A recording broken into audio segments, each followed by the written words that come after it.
गणानान्त्वा गणपति गुं हवामहे प्रियानान्त्वा प्रियपति गुं हवामहे निधिनान्त्वा निधिपति गुं हवामहे। भगवान गणेश को इस मंत्र उच्चारण से उनका आह्वान किया जाता है और इसी आह्वान के साथ में आज ट्रिपल बुंदेलखंड की जो टीम है वो पहुंची है छतरपुर जिले बुंदेलखंड की छोटी छोटी तंग गलियों के बीच में, और उनके बीच में खूबसूरत से जो कलाकार है हमारे बीच में है, उन्होंने यहाँ पर गणपति की जो विशेष मूर्तियाँ उनको लोग अपनी कला से और अपनी कार्य शैली से उस मूर्तियों को वो बनाते हैं और दिखाते हैं कि हमारे जैसे मोदी जी का नारा था कि मेड इन इंडिया, जो मेड इन इंडिया के साथ हम बोल सकते हैं मेड इन बुंदेलखंड भी है, क्योंकि ये लोग अपने कार्य और कार्य शैली से, देखिए आपको चारों तरफ दिख रहा होगा गणेश जी की जो कितनी सुंदर मूर्तियां हैं, ये केवल आपके छतरपुर जिले में ही बनती हैं। चलिए हमारे साथ में कुछ कारीगर हमारे साथ हैं, हम उन्हीं से बात करते हैं क्या ऐसी इस मूर्ति की खूबी है और क्या इस मूर्ति की क्या ऐसी विशेषता है। नमस्कार, स्वागत है आपका हमारे चैनल पर। क्या नाम है आपका? जितेंद्र वर्मा। जितेंद्र वर्मा जी, कब से ये काम कर रहे हो आप, ये मूर्ति का काम? वैसे तो हमारा शौक बचपन ही से है। जी।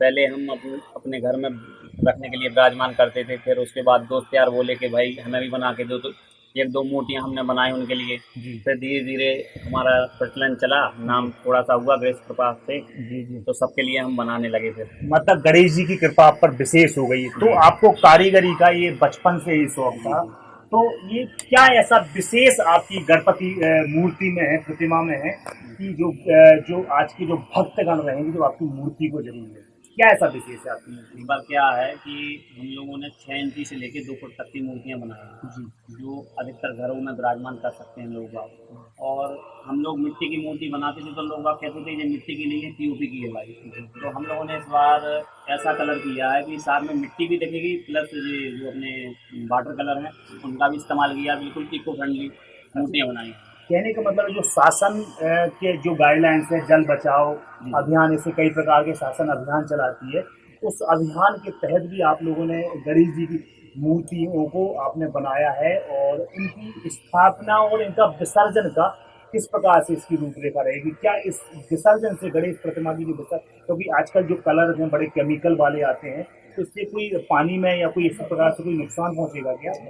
ये हमने जो कलर इस्तेमाल कर रहे हैं पूर्णतः वाटर कलर, पानी में पूरी तरीके से घुलनशील है। इन्हें लोग बाग अपने घर में ही विसर्जन कर सकते हैं, कोई टब में कर देता है, कोई गमले के ऊपर रख के भी विसर्जन कर सकता है, ताकि कहीं जाना भी ना पड़े और जो तालाब वगैरह नदी वाला किसी भी ना हो, अपने घर में आराम से विसर्जन कर सकते हैं, कोई नुकसान नहीं है इसी प्रकार। इससे पर्यावरण को कोई नुकसान नहीं है। तो क्या विशेष आपकी प्रतिमा मूर्ति में है और ये जो कलर है किस प्रकार से कलर है और किस प्रकार से मूर्ति है, क्या हम इसको बड़े आसानी से विसर्जन कर सकते हैं? इसमें कभी कोई परेशानी तो नहीं है?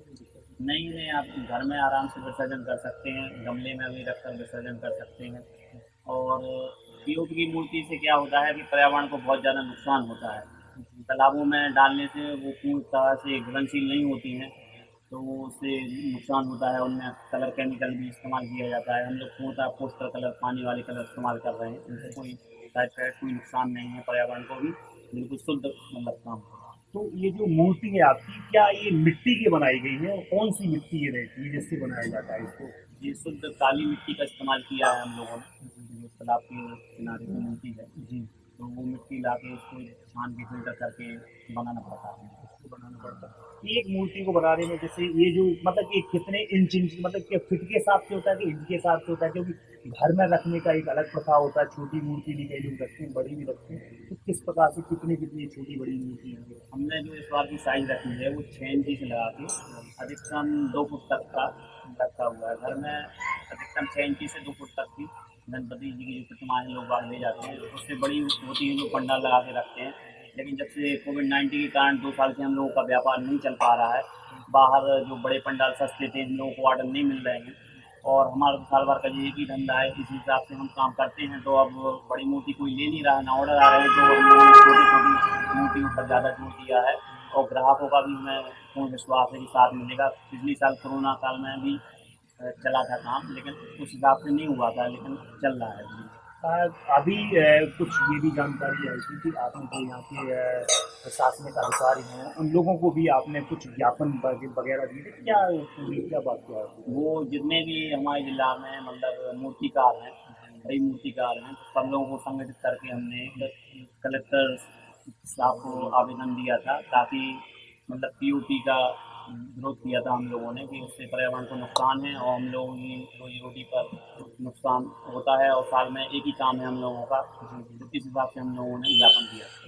कितने लोग आपकी पूरा ये जो आपका जगह है, इस जगह में कितनी आप लोग अभी मूर्ति बना चुके हैं और कितनी बनाएंगे, और कितने लोग ये पूरी टीम में संगठित हो, कितने लोग काम करते हैं? ये हम लोग काम 3 महीने से चल रहा है, इसमें कम से कम 8 से 10 लोग लगे हुए हैं। सबका अपना अपना काम है, किसी का फिनिशिंग का रहता है, किसी का आँख बनाने का रहता है, किसी का कुछ कलरिंग का रहता है, सबके काम बटे हुए हैं, किसी का पैकिंग का रहता है। इस हिसाब से 8-10 आदमी लगे हुए हैं। 8-10। चलिए, बहुत अच्छी बात है बुंदेलखंड के छोटे से ज़िले में, लेकिन कहीं से कहीं अगर तुम्हारी सोच बड़ी हो तो तुमको हर चीज़ मुमकिन हो सकती है।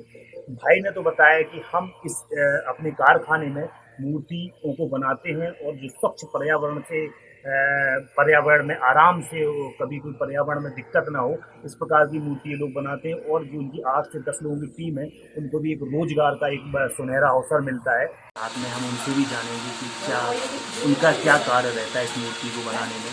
क्या नाम है आपका, और विशेष रूप से क्या कार्य आपका रहता है इस मूर्ति को बनाने में? हमारा नाम पंकज सेन है, और हम यहाँ पे मूर्ति में फिनिशिंग का काम करते हैं, और ये हम इको फ्रेंडली मूर्ति बना रहे हैं, शुद्ध कच्ची मिट्टी से, और ये काली मिट्टी से बनाते हैं। इसमें सबसे अच्छी सुविधा ये रहती है कि अगर कोई कहीं दूर नहीं जाना चाहता है तो वो घर में अपने विसर्जन कर सकता है। आजकल पर्यावरण का भी है, जल स्रोत का भी है, तो इससे पर्यावरण भी बढ़ावा मिलता है। आदमी गमले में अपना विसर्जन करे और पेड़ लगा सकते हैं घर में, तो ऐसा हम अगर किसी को आप लोगों से मूर्ति अगर लेना है तो उसको कहाँ आना पड़ेगा? कुछ ऐसी आप लोग क्या विशेषता, मतलब क्या विशेष कर रहे हैं आप लोग? क्या आप लोग अपना कहीं बाहर कुछ व्यवस्था कर रहे हैं कि आप लोग यहीं से पूरा वो करते हैं, अपना जो मूर्तियाँ ले जाते हैं लोग बाग? ये हमारा 20 साल पुराना कारखाना है, तो यहाँ मैन्युफैक्चरिंग का काम चलता है, और कुछ लोग यहाँ पे मान लो 20 साल पुराने ग्राहक यहाँ आते हैं। बाकी हमारी एक दूसरी ब्रांच स्टेडियम में दुकान लगाते हैं हम लोग, वहाँ पे जो मार्केट लगता है तो वहाँ पे भी मूर्ति हम लोग। क्या विशेष आपकी दुकान का क्या नाम रहता है? हमारा टाइटल रहता है मिट्टी की मूर्ति, मिट्टी की ओनली, क्योंकि सब लोग कहीं श्री माँ और माँ देवा और श्री गणेश और ये सब करते हैं, तो इसमें पीओपी भी यूज डलाते हैं, मान लो सेल करते हैं। हम लोग लिखते हैं, टाइटल अपना बनाए हैं शुद्ध मिट्टी की मूर्ति, जिससे ग्राहकों को भी कंफ्यूजन ना रहे कि यहाँ पे मिट्टी के अलावा और कुछ तो नहीं है। कुछ लोग क्या करते हैं कि मिट्टी का 10 पीस आगे रख लेते हैं और पीओपी का पीछे से निकालते हैं। इससे सनातन धर्म में भी इसका विरोध है, क्योंकि ये 9 दिन रखने के बाद इनको विसर्जन किया जाता है, और अगर गणपति 9 दिन के बाद विसर्जन नहीं हुए तो फिर जो इनकी विधि विधान है वो कंप्लीट होती ही नहीं है, पूरी नहीं होती है। भाई बहुत अच्छी बात बोली पंकज सेन जी ने। तो मैं तो बिल्कुल अपने घर पे गणेश जी की स्थापना भी करूंगा और मिट्टी की मैं मूर्ति रखूंगा। मैं तो जाऊंगा स्टेडियम में लेने के लिए।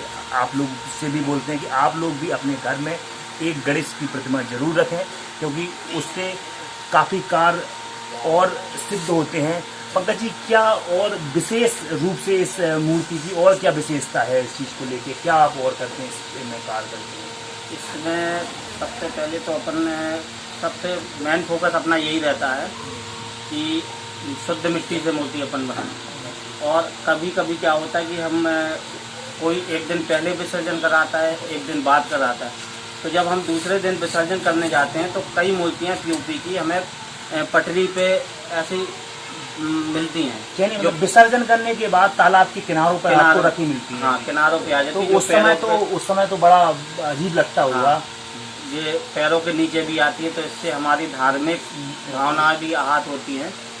हम यहाँ पे, ये हमारा कारखाना है पंजाब नेशनल बैंक के पास, वर्मा मूर्ति कला केंद्र है, तो यहाँ से हम मैन्युफैक्चरिंग का काम करते हैं। और हमारी गुजारिश है लोगों से कि सिर्फ और सिर्फ मिट्टी की मूर्ति ही आप घर में स्थापना करें। देखिए भाई, पंकज सेन जी ने तो बोला है कि मिट्टी की ही मूर्ति आप लोग ज़्यादा से ज़्यादा लोग अपने घरों में रखें, क्योंकि उससे कहीं ना कहीं पर्यावरण को भी लाभ होता है और हमारे शासन की गाइडलाइंस का भी पालन होता है। मैं तो अपने घर पर गणेश जी की प्रतिमा जरूर स्थापना करूंगा, और वो भी करूंगा शुद्ध मिट्टी की। गजाननम भूत गणाधिसेवितम कपित्त जम्मू फल चारु भक्षणम उमाश्वतम शोक विनाशकारकम नमामि विघ्नेश्वर पाद पंकजम। आपका क्या विशेष रूप से इस कारखाना में कार्य रहता है? आप जो गणेश जी की प्रतिमा है उसमें आप क्या कार्य करते हैं?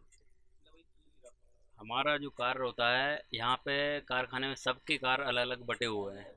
जैसे कि हमारा कार्य होता है, जैसे इसमें जो पगड़ियाँ होती हैं तो गणपति में पगड़ी बांधने का हमारा काम होता है ना। तो स्पेशली हमारा जो विशेष रूप से काम है वो है पगड़ी का। तो हमें सौभाग्य प्राप्त हुआ कि हमें गणपति महाराज जी की पगड़ी बांधने का अवसर मिला।